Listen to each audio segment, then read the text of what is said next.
This is 2001 Ford Fiesta, old version, because this vehicle has a misfire.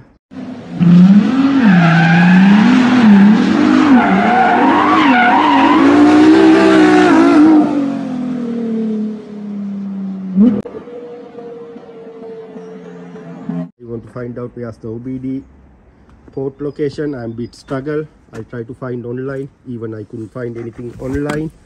I'll check all the way here. I'll open this one and have a look. Even I can't find underneath here anything. Then after that I'll open here, try to find out here. No, finally I found it here. You can see there is a flap.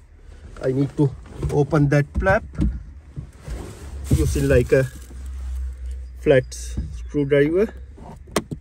Right, you can see passenger footwall hiding OBD connector. Thanks for watching. I'm Charlie from Sanu Motors.